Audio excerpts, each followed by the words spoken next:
Hello there, everybody. Welcome back to episode 9 of Flame Throne. Today, we are facing the aftermath of the attack of a forest titan. I have said just during the recording of the previous episode that I should relay my trade depot somewhere inside where it is safe. And that beast just came right on spot to nail me down on that. On that sentiment. So, with that being all a thing of the past, we're today going to set up a box to hide in, as we, well, what can I say? We lost the caravan, we lost our dignity, and I'm very, very sad that this all happened as it happened. But we shall not fret. It is no use to be sad about things that have happened in the past. We are going to set up a defense that this shall not ever happen again. So, well, this will delay my plans to work on the below a little bit, but it is a very important plan if I ever saw one. So we're going to seal off our way like this, and obviously we're also going to put a lid on things. There we go. There's gonna be no natural way inside of the fort anymore. There we go. This all is now stuff that'll lie around here, I think, forever. Because trader wares, well, they are technically not ours, and or dwarves, they don't pick anything up that is not ours. So, the only thing that I can do is put a layer of blindness on my shame and just proceed like that. I have never found a way to get rid of these except for DF hacking items away. When this happened, well, let me know if you know how to resolve that situation. I'd be very, very interested in that resolution. I also did forge some gear in the previous episode, so my valiant fighters are going to be a little bit more prepped up. The really pleasant point about all this is I might have only 2 fighters, but they're both of legendary ranking, so they can single-handedly take down a goblin invasion and win against these odds easily. I also accidentally incinerated a dwarf while trying to get my first approach into the Adamantine pillar. I'm very sorry about that, but well, this is just a dangerous job, and this illustrates that. So, thieves. Well, I'm not afraid of thieves, honestly. So, the good part about all that is that we have now established ourselves a wee bit of a foothold down here, where we can operate and expand our adventures a little bit upon. That is extremely good. I think one of my animals just starved to death accidentally. Well, it seems as if I have lost control over a few strands of my fort here in the previous days. But well. The main problem is the carcass of the animal now stinking everything, the whole fort down. And I didn't dig out a new layer for the city yet, because I just haven't had the stomach for that yet. We're going to start with a few apartment blueprints here and there and in between, but I really needed a break of the whole city design department here. I mean, the thing is, your dwarves, they don't need immediately a room to live in. They are actually quite forgiving in that regard, if it takes a day or 2 or 3, so we don't need to worry too much about that. So I'll leave it for now like this and complete the rest of this round walk the next time. These are visually very pleasing, but also, well, I regret this choice a little bit, okay? Well, to make things a little bit easier on me, I might start excavating a few chambers up here, because we obviously need more room for the fort to expand into. Alright, but so far so good. let's get back into the marble quarry. So here we have sealed ourselves off and gotten hand on these gemstones, and let's expand on this. Let's just keep jolly expanding. I also wanted to open up this venue here so we can finally get ourselves a proper freshwater access.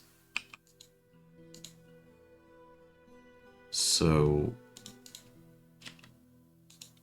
I think the poor fella that died here was the victim of the missing gemstone in the Forest Titan event.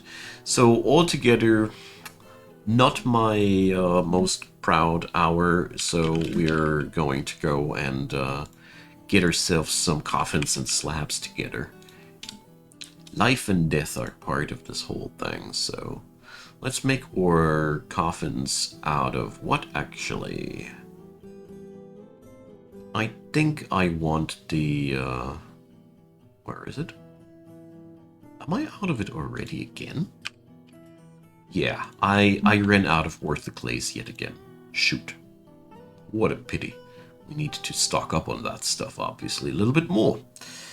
So, yeah, I want orthoclase burial things. I like the color of that thing. So, let's do this like that. Boom, boom.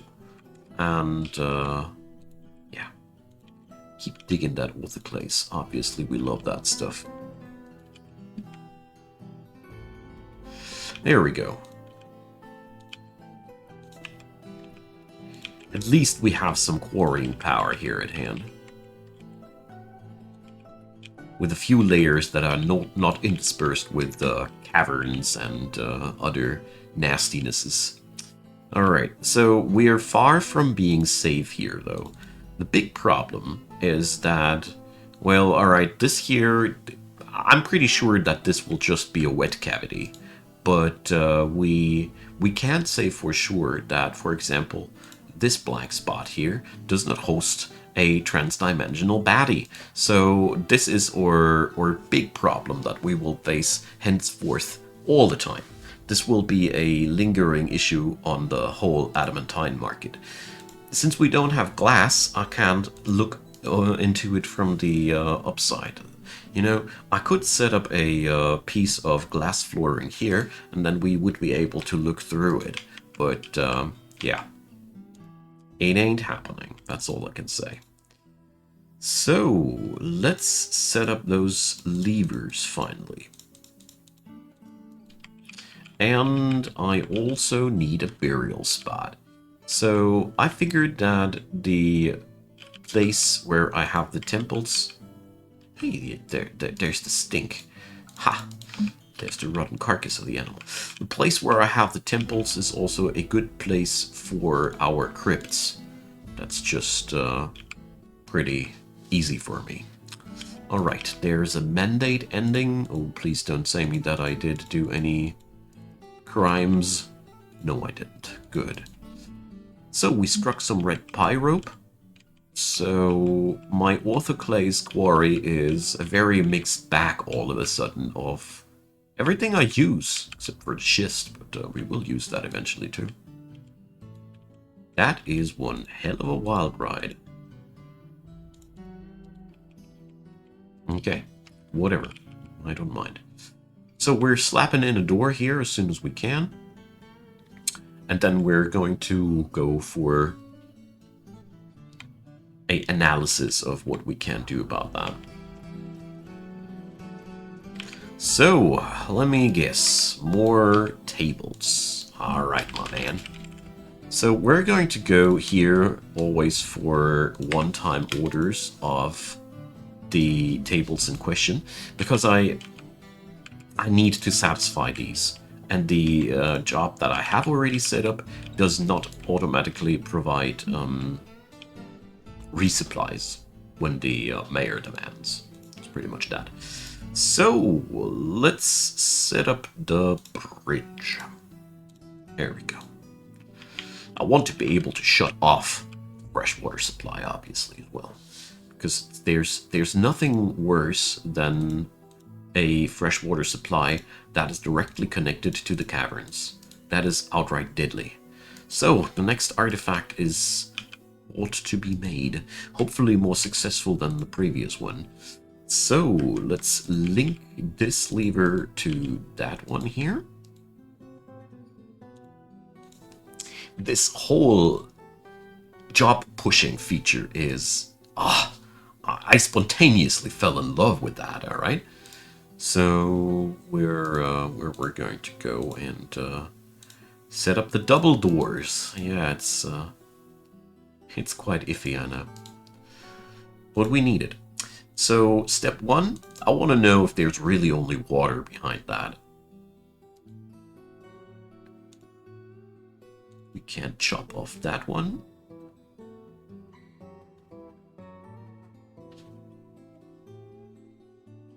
And the mysterious construction has begun. Goblin cap log, acacia, and cave spider silk, and some stray dog bone. Nothing too special, though. Material-wise. But it is always in the usage of the material, and not in the material alone. And look at that dastardly tree. It's not gonna be there around any longer. Alright, so we're going to floor this place only with the finest orthoclase. Not that stuff. And let's see. It's one of those stones that is plain hard to get, though. Anyways. A dog bone door. Hell yeah. That's pretty nifty. Legendary door means that it is indestructible and makes people super happy. Aching Market, the wondrous intricacy of labyrinths. What a name. So, decorated with goblin cap and circled with bands of acacia and cave spider silk and menaces with spikes of dog bone. Damn, how uncreative. So, Shorest, the merchant, has risen from the dead to haunt us. Yeah, well, that doesn't come off as a big surprise there. So, do we already have slabs? Do you even slab, bro? Not really. So we're pushing the job of that on top of the list. Biggest problem that I see is that orthoclase is such a highly requested good these days. Ruby sill, lovely. But on the other hand, we're also striking a tremendously nice amount of rare and quality gemstone here.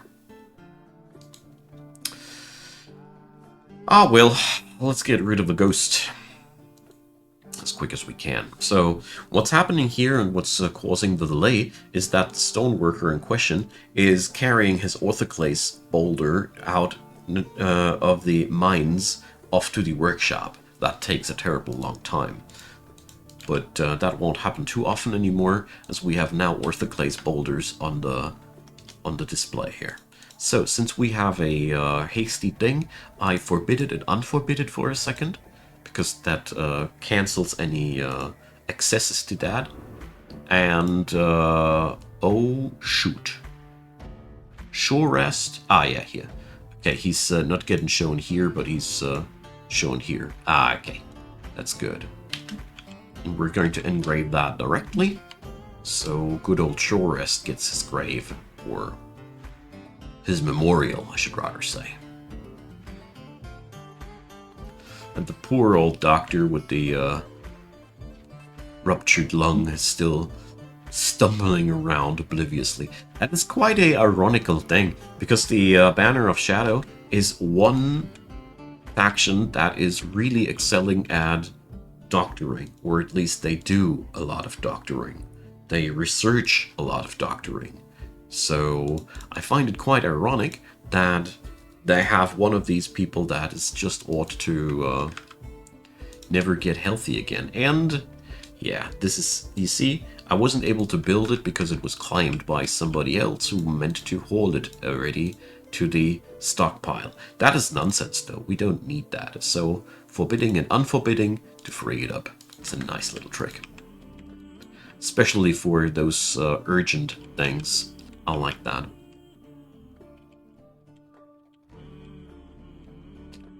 So, let's see. Standing orders. There was one standing order that... So... Ah, well. That was not the one that it's about here this time. Alright, so we got that ghost of the past under control. And now we're going to set up a nice new trade depot inside the safety of our box here.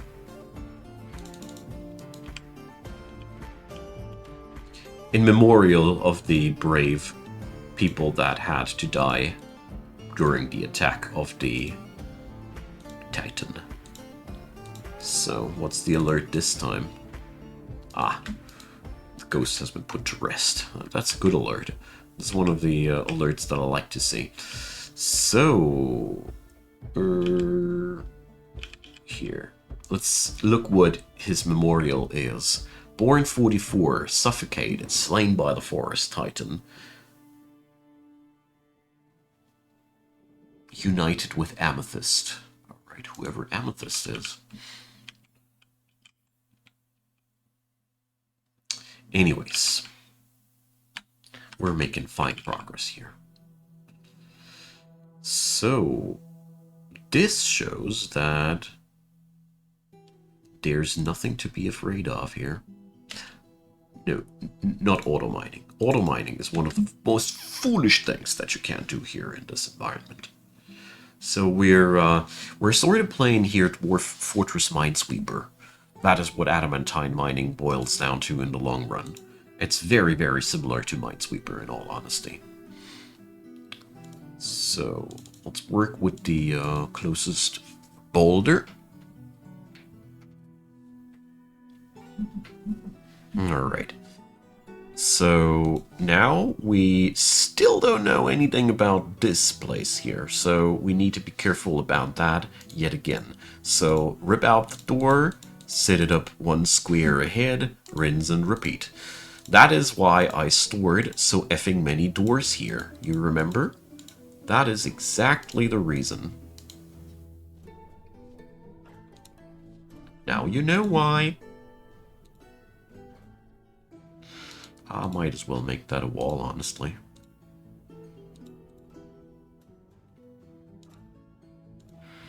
I love that new feature that allows you to focus these jobs. This is so good.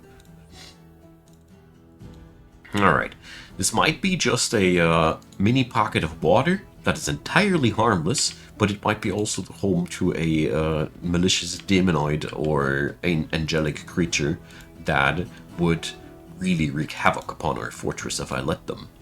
So we need to play it safe, especially since we ain't got no glass. There we go, it's just water.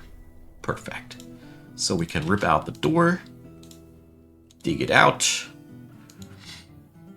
Ah, that's good. Here we go. That stuff's only gonna evaporate real quickly and job's done. Alright, so we got ourselves a nice little supply of orthoclase, sort of. Could be better in all honesty. And now there is another little problem, and that would be the flooding of the rest of my fort. If I'd be using this stairwell like I do here. Oh shoot. Now that doesn't work at all. That doesn't work at all. Will never work, so we're going to remove that. Let's cancel the thought of that. We're going to need to do something like that.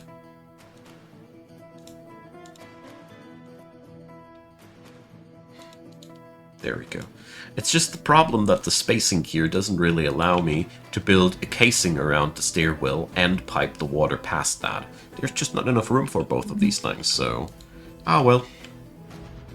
Doesn't matter too much. We're just going to dig a hole into the supply of water at any of these walls. It's not a biggie. This will keep the whole area here still available for the sake of quarrying, which I personally do like.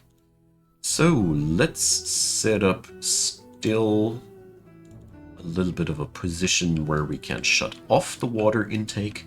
It's very, very important. So we're going to build a little bit of a wall here for that purpose. Nice. And just like that, we are slowpoke making progress. So we can here slap a new hole up there. That'll dry out the magma from this little pocket.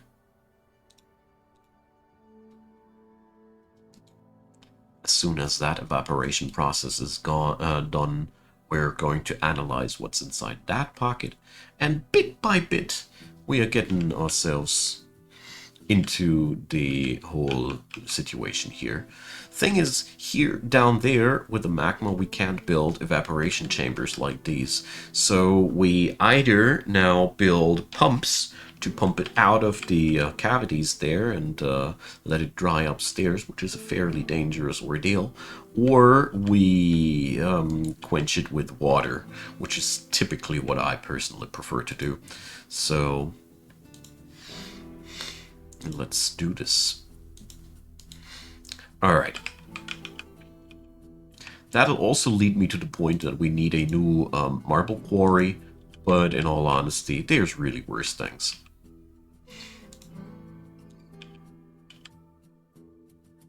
So, perfect. We still get to access this entire thing here.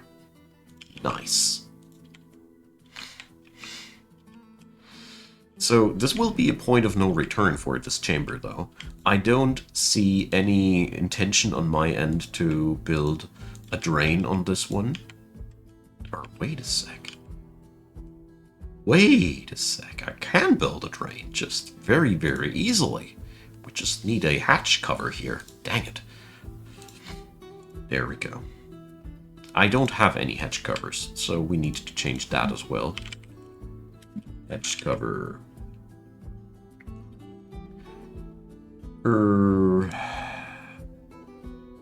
There. And let's make that out of obsidian. That's magma safe stone, and that's what matters for me the most. So let's see.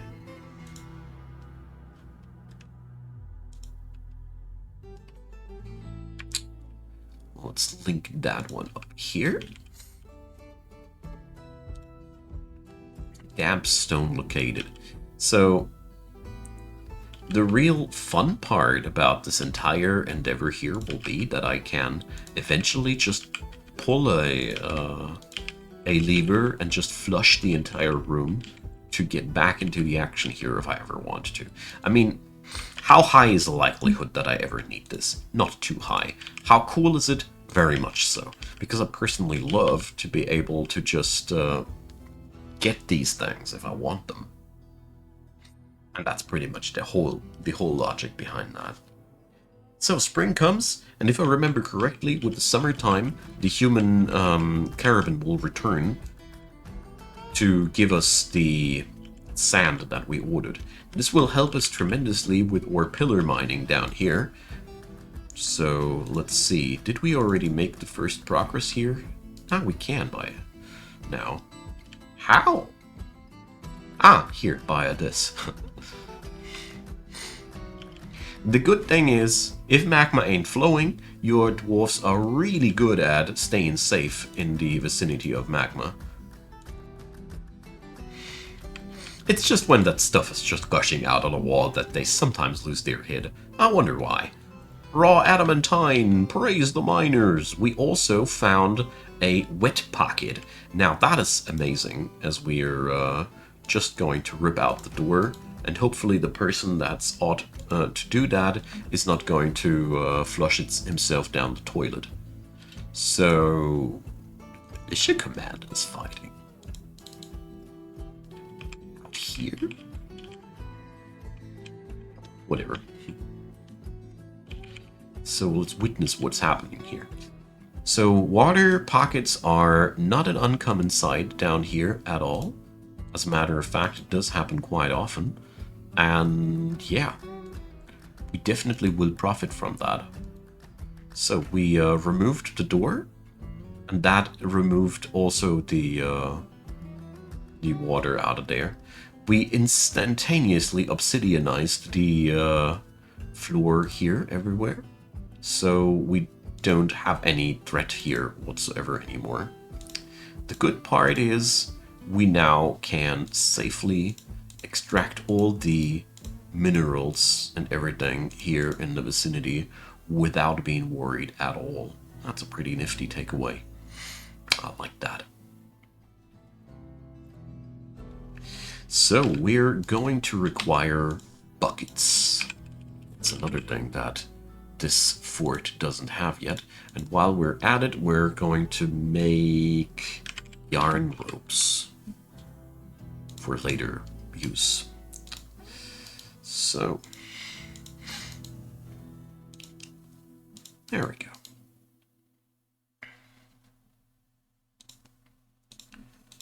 This pillar can be deconstructed. And just like that, progress. So yeah, we'll have to continue our journey now like this, layer by layer by layer by layer. This is a pretty nasty thing, but it gets easier the further we progress, in my humble opinion at least. So there's some clear diamond here. So digging into these corners is extremely important.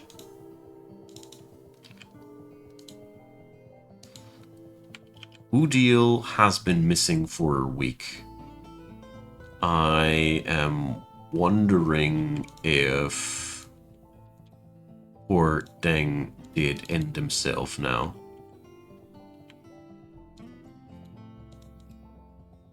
Alright. Let's see. No longer on the list of living beings here. Alright. So, these mines are really ungrateful, mistress. That's all I can say. This place is eating dwarven lives like candy. Okay, so we can do another fun little thing here. And we can order these guys to make this, that, pond. There it goes. We also designate now this as our water source and build a temporary well on top of that. By all means, this is far from being effective and efficient, but it'll get us some water to quench the magma with here. That's all that I came for. Okay, so we now know that this block is safe. Wonderful news. So we can now remove that door and reinstall it here. That's the worst part of the equation here. When you need to build like that, this is mostly because I can't look from upstairs into the whole situation. I need to guess, and guesswork is dangerous work, and therefore I am continuing to guess elsewhere.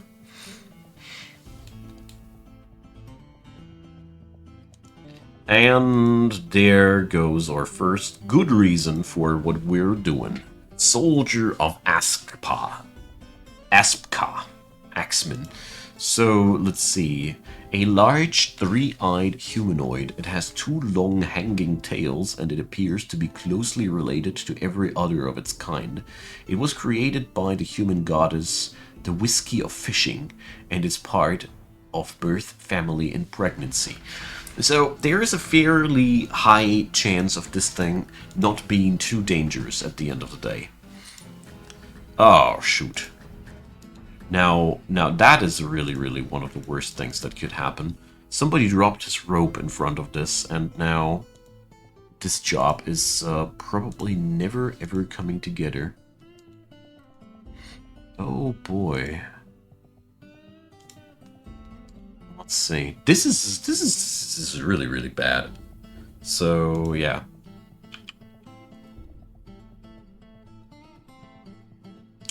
Well, I hope that one day somebody with some guts will come on by to remove that rope. But here, the problem is the fear that the people have when they see this thing. And they need to get up close. And obviously, everybody here doing this job gets feared before they can pick it up. Oh, jeez. You see, I take all these efforts to have the doors there, to be able to block them like this, if necessary. But, yeah. I think I need to fix this with DF hack, because at the end of the day, it is now, I think, entirely impossible for everybody on my fort to ever remove this piece of rope. That's stupid, isn't it?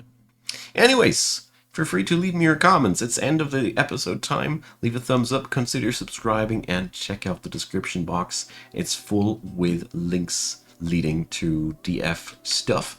And of course, feel free to support the channel financially. It'd be amazing if you did so. And a big thanks to everybody who does. And a big thanks to you for watching the end of the episode. So, see you guys next time, and have a good one. Bye-bye.